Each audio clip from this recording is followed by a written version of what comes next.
Simon & Schuster Audio presents Star Trek: The Next Generation, Relics by Michael Jan Friedman. Based on the television episode story and teleplay by Ronald D. Moore. Read by James Doohan, with an introduction and conclusion by LeVar Burton.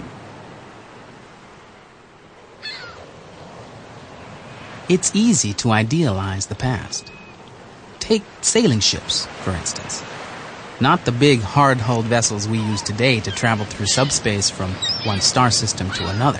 No, I'm talking about the clumsy, little wooden canvas jobs men used in the old days to navigate their planet's oceans.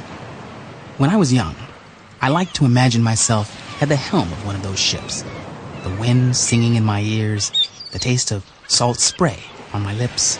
I liked to pretend that I was on some long, secret voyage, sent off by a beautiful queen. There was always a beautiful queen, it seemed, braving impossible dangers to explore lands no one had ever seen before. It was all stirring, very romantic. Of course, if my dreams had been a little more historically accurate, I probably wouldn't have come back alive from any of those voyages.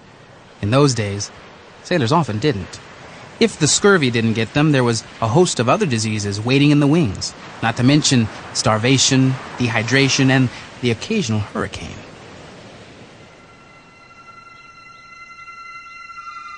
Then I got older, and my dreams came to revolve around more recent times.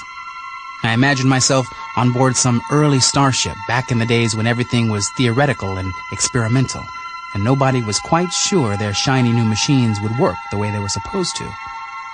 But I didn't dream that I was at the helm any longer, or even in charge.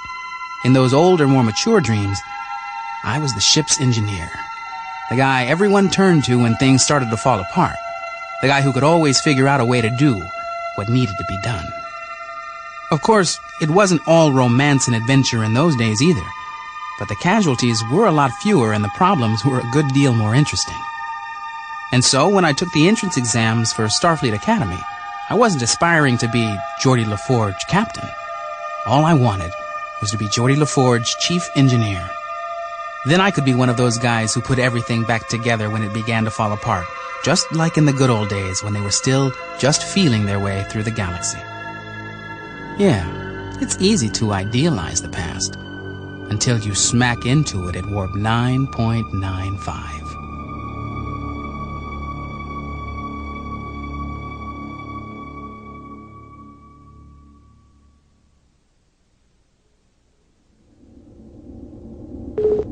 Captain Picard. Sample complete. Ready to continue?